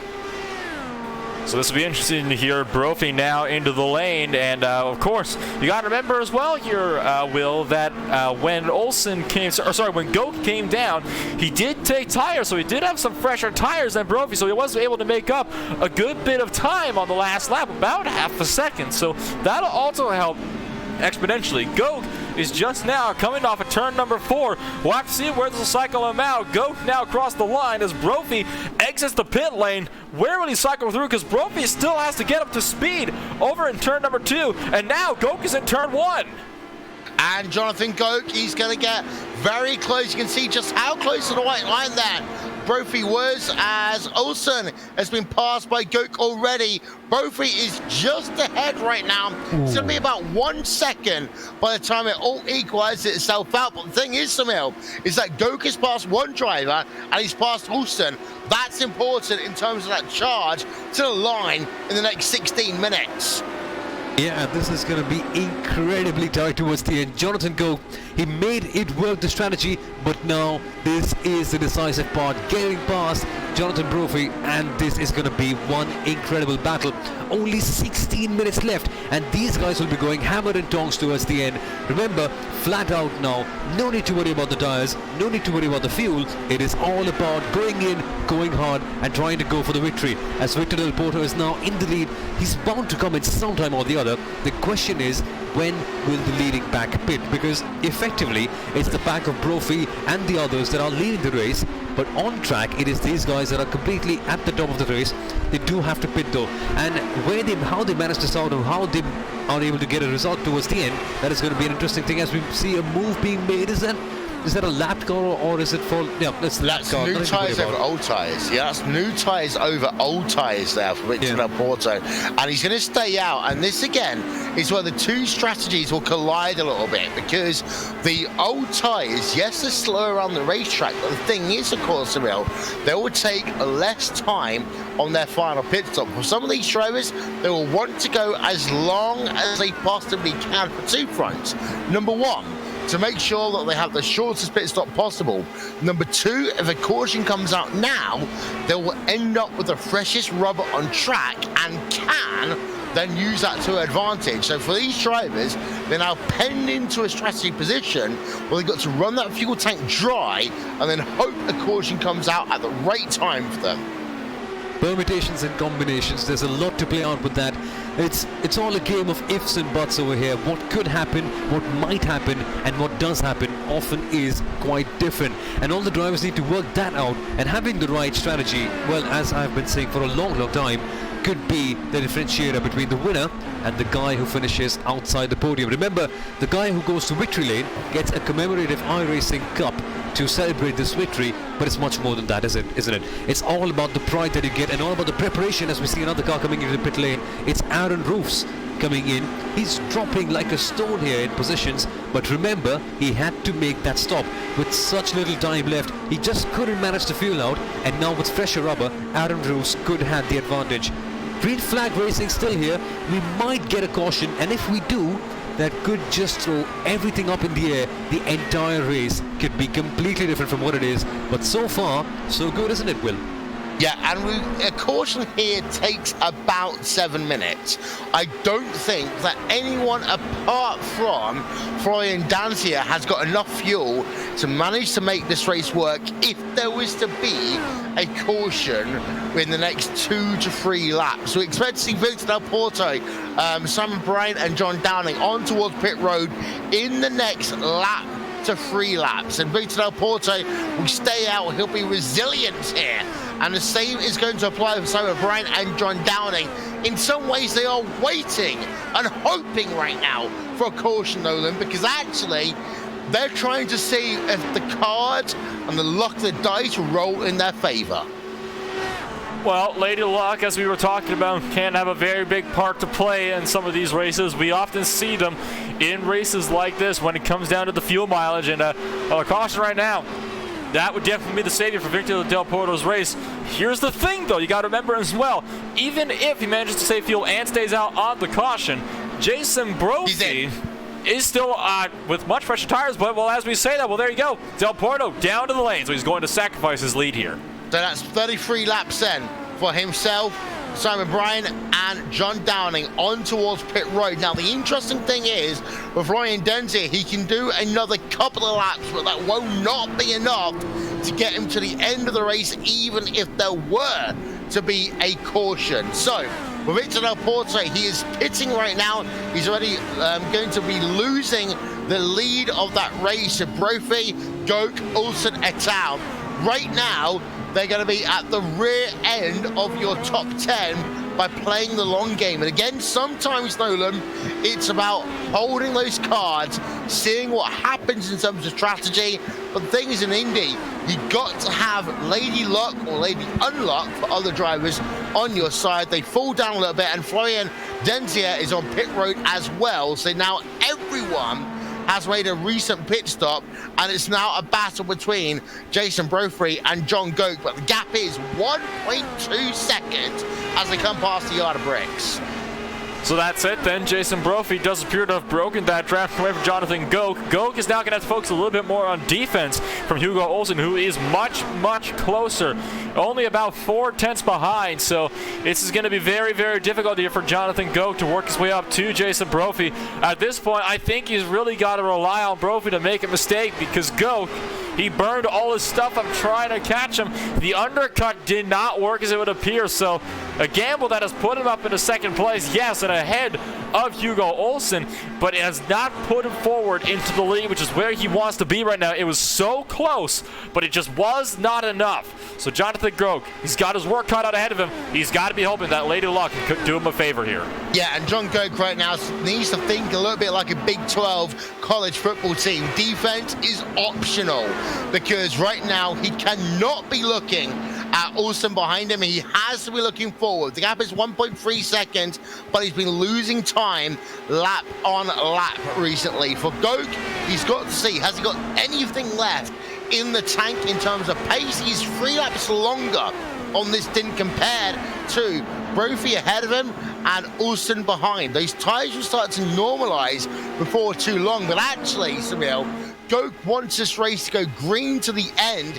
He does not want to have a late race restart. And I say again, in the next 4 minutes, we get to that point where a caution will end this. Pretty much a caution will end this, and it's all about trying to see how much he can extract from this position. Oh, I think there's someone hitting the wall over there, if I'm not mistaken. Definitely not Hugo Olsen, but yeah, for Jonathan Goke at this moment, it is all about trying to think, okay, this is where I am right now. How do I win from here? The best teams, the best drivers, they always think about how they can win from the most challenging of situations. They don't sit back and regret and think, okay, what caused me to be here? They think of, okay, now that I'm here, now that I have 9 minutes left, how do I make sure that I get the maximum from this race? And that is exactly what Jonathan Goke would be thinking.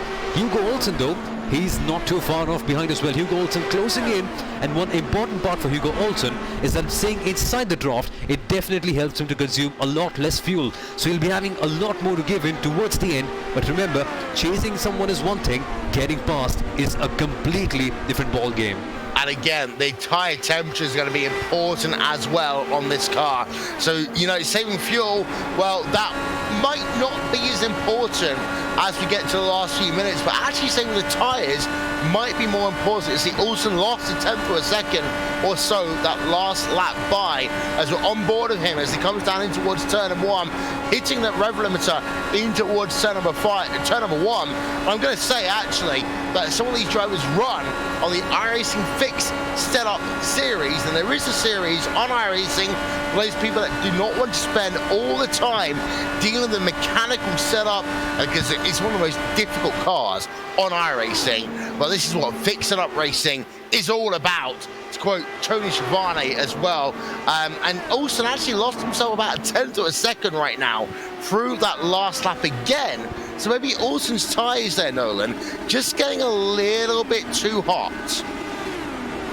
Yes, indeed. So it looks like Olsen is going to be struggling a bit here to try and, get those temps back up into the tires and make it work. He's lost about a tenth and a half on the last lap as well. So Hugo Olsen was charged for second. It is all falling apart right now. We continue to round our way around this 2.5 mile, well, not oval, it's a rectangle. Olsen down through turn 3 again, still isn't able to close it in, and well, I think this is about it, Will. A caution now, as we are thinking, would end it. Yep, we got side-by-side, by the way. This is between Simon Bryant and Matt Wagner. That was the P number 8 on track, and Bryant got himself past Wagner down in towards turn 3 on track. So you can move Simon Bryant in that number 10 Mercedes Sim Sport car up over the 26 car on Matt Wagner, and there's a little bit of scrapping going on behind as well. John Downing in the number 20 car, he's been battling things out all race long, but not been able to crack the top 5 recently.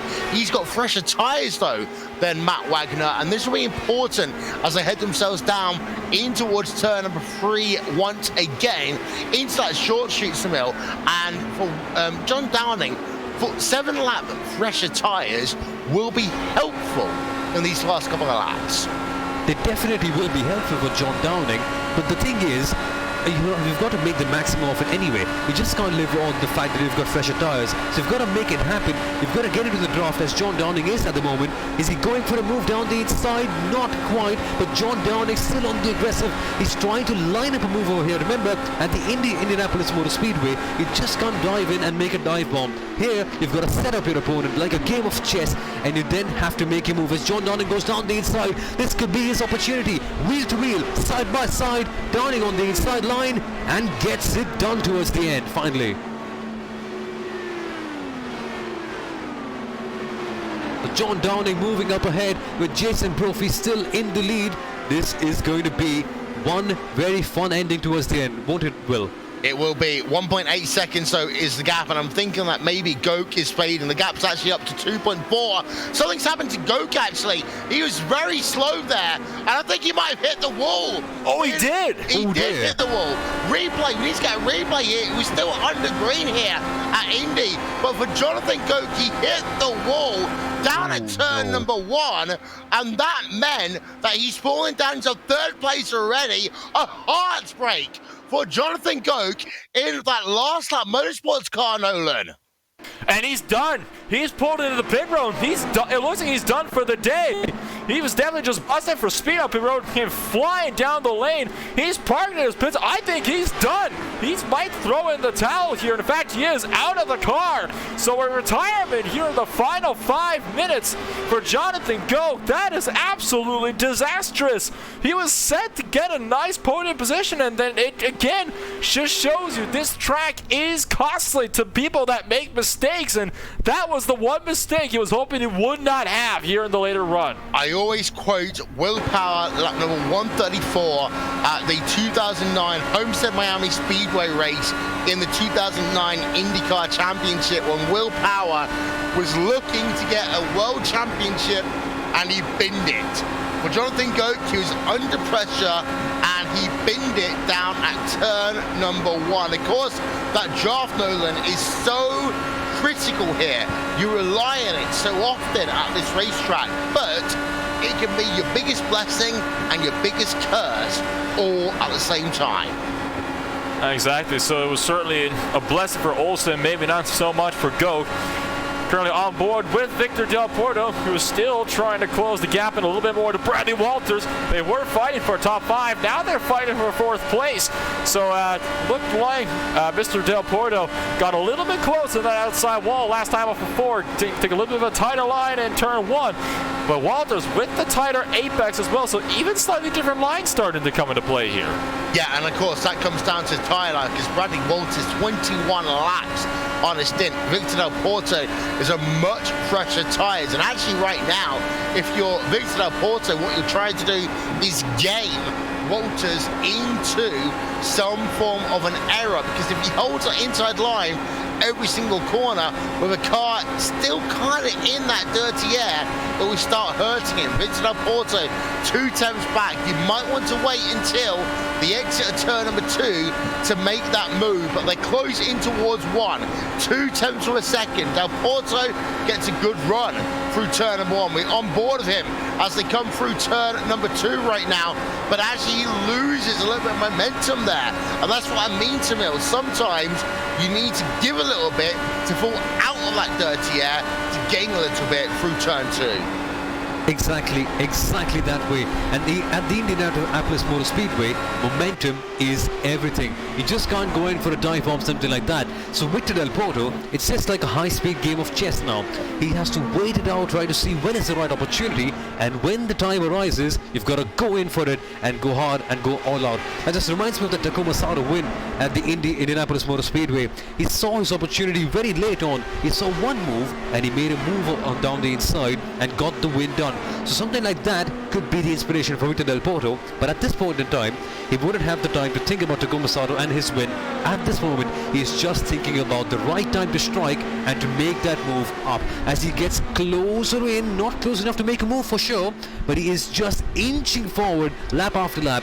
With only 2 minutes left, he's not got a lot of time on his hands. Yeah, and of course, everyone remembers the Japanese commentary of when Takuma Sato won the Indy 500. That was fantastic. Let's not forget the Takuma Sato Japanese his commentary when he lost the Indy 500 down at turn number 1 over Dario Franchitti. I believe it was in 2012, because that in itself was entertaining as well.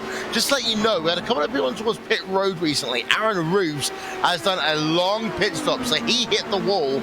And we've also got Jasper Orman on pit road as well late on in this race. 2 laps to go in this race here. Now, Nolan, according to my calculations, so Jason Brophy, 2.8 seconds. It's the hardest thing to do in IndyCar racing, in Indy 500. Bring it home. Yeah, absolutely. That's going to be one of the crucial things here. A little bit of insight on Jesper Ormond. He actually hit the wall on the exit of turn 4, slid down and actually hit the inside wall hard in the pit lane already. So that is why he is down to the lane. Certainly not a planned stop, unfortunately, for him. So more misfortunes befalling some drivers on those more worn tires. Understeer beginning to kick into effect. And now Del Porto still applying that pressure to Bradley Walters. Under a minute to go now. 30 seconds left in the Indy 500. Well, it's really just above an Indy 250 at this point. Yeah, it is. We've gone 112 laps in this race. We do expect the white flag to come out heading in towards turn 3 and 4. It might well be one more lap afterwards. We'll give you confirmation as that time ticks down. But for Jason Brophy, he has been the dominant driver in the second half of this race. Time has expired. This is indeed the final lap of the race through corner number 4. For the final time, it is going to be the number 88 car of Jason Brophy, who wins here at the Indianapolis Motor Speedway. The number 88 car who came so close to winning in the real-life Indy 500 has won here today in the fixed setup event. It will be Hugo Olsen claiming second place, with Andrea Pinheiro rounding out your top 3, Bradley Walters and Victor Del Porto rounding out your top 5. But for Jason Brophy, he drove there, Nolan, what I like to call the intelligent race. Absolutely, Jason Brophy, he played the cards right, and it looks like luck had a bit of a hand with him as well. So Jason Brophy, it's definitely what he wanted to see. He did an absolutely phenomenal job today to win the race, and it's exactly what you wanted to see as well. So Jason Brophy, he played it right. He played the pit strategy to a perfection. It would seem that he came away with a very, very comfortable win. It was a solid 3-second gap back to Olsen. So I'm pretty sure Brophy is going to be quite happy with himself with that one. Yeah, wins a merited mug by doing so. And actually, to be fair to Mil, the one thing he needs to do as soon as he gets that, fill it up with milk and chug it. Haha, yes, absolutely. I wonder whether you can kiss the bricks here on iRacing virtually, but Jason Brophy, he is celebrating really hard, going all the way back in reverse. I was trying to cheer up the fans, you could say the virtual ones, but he has got to be one very happy man. Guys, I can't wait for May now. This is going to be a very, very fun month. We are just 33 days away from the month of May, and of course, yes, the Indy 500 has been postponed to August, but you know what? We will still be here for the virtual iRacing Indy 500 in the month of May, and it, of course, is one of the biggest iRacing events of the year. Here's a look at your final race results before we go all wax lyrical. And Jason Brophy wins out then by 3.2 seconds over Hugo Olsen in the Three Crowns racing car. Andrea Pinheiro in 3rd place and Bradley Walters in P number 4. Victor Del Porto rounds out your top 5 with Simon Bryant in P6, Hugo Hernandez Gutierrez in P7, John Downing in P8, Matt Wagner in P9, and Richard Hearn rounds out your top 10. One thing I've noticed here in the results, Nolan, as the rest cycle through on your screen, a lot of Brazilian drivers doing very well here. Last year, they had a big entry into the iRacing Indy 500. Is this another statement of intent for them? It would certainly seem that way for sure. Adriano Pinheiro, one of those drivers, is up in 3rd place. Like I said, in your podium, Victor Del Porto, 5th place. So 2 of those Brazilian drivers, and like we said, 2 of the best Brazilian IndyCar drivers in iRacing in the top 5, and one of them on the podium. So I think that makes a statement in of itself. as the rest of those results we say coming up on your screen right now. And we had ourselves a total of 14 drivers finish on the lead lap. One driver finishing one lap down. That's Michael Chin. And actually, Michael Chin, interestingly, it's the one time I haven't talked about him in one of these Indy 500 events. Normally, he's a classic, just get through to the last couple of laps, but he seemed to have not really been favoured here today, finishing P15. Yeah, not exactly the best race in the world for Michael Chin. But then again, some days you win, some days you learn. So that could be a big advantage for him, Michael Chin, getting a lot of valuable experience from this race. But what a fantastic race this was. Jesper Orman in 16th, Aaron Ross in 17th, Jonathan Goke. Jonathan Goke, he was having the race of his life for a stage, making that remarkable comeback. But then, towards the end, it all fell away from him. And then, of course, we have Stefan Petrat and Adam Plunkett rounding up the top 20 of the race. Then we have Glenn Chandler in P21, Andrew Wood in P22, Pedro Diaz finishes 23rd, Christian Nossing in 24th, with Ronnie Fantini in P25, Dietrich Kins in P26, Benjamin Gregory in P27, Matt Kingsbury with that heavy accident in P28, Ray Kingsbury in P29, and rounding it up, Yari Brubaker in P30. Yeah, two more drivers then at the very, very end of your field here today. 32 drivers set up here, and two New England drivers, Austin Esparti and Robert Gort, at the rear end of your field. Didn't make iRacing happy, of course. iRacing a company based in New England. Just a little dig at them. But, well, Nolan, it's been a fantastic afternoon stroke evening's worth of racing here. The fixed setup, of course, it really did show that it's a completely different ball game to an open fixed setup, because without these in-car adjustments, we saw the outside line working a little bit more. We saw the drivers having to work the wheel more, but also what we saw is the fact that the race developed in different ways. You had to make your passes early, else you wouldn't be able to actually make the moves later on in a run. Absolutely, it was exactly like that. You had to play the cards right. It had to go a different way. You could not figure out what you wanted to do on the fly. You couldn't run it as if it was an open setup race. Fixed setup racing, especially in IndyCars, it is a totally different beast. As any IndyCar racer on iRacing will always tell you, it is just never the same. And we saw that here. The last IndyCar race I did, it was an open setup race. Let me tell you what, it was a lot different than this one was. And I knew it was going to be different. I didn't know it was going to be quite this different. It made for a brilliant show. It did. Opinion, Samil? Yeah, say what you want, fixed setup or not, it always is a good race at the Indianapolis Motor Speedway. This track just has a unique ability of creating such an exciting and such a spicy race in the end. And yes, as you rightly mentioned, when the setup will be open, the kind of racing that we'll get will be a lot more different. But that said, regardless of whatever the setup is, the Indianapolis Motor Speedway always delivers.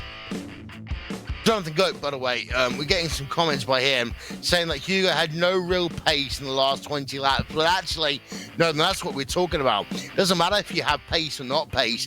If you got track position, that can be almost everything in these circumstances. And actually, that applies to open setups to an extent as well. I've seen over the years drivers who are great working in clean air, drivers who are great working in fixed traffic, and not always a lot going on in between.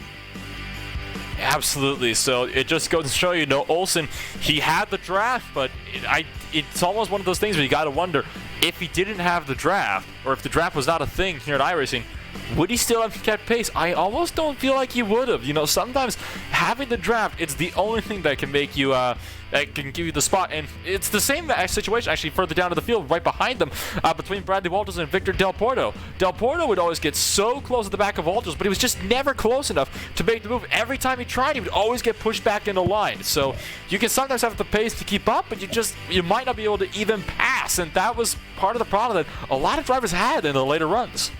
Well, you know what? That is all we have got time for here today. Thank you to everyone who's been a part of our production here today. First of all, of course, to my main man, Hugo Louise, working the cameras here today, as well as to our partners, Track Cams for Gourmets and Islam Balal, as well as And One Design, our official graphics partner, and ATVO.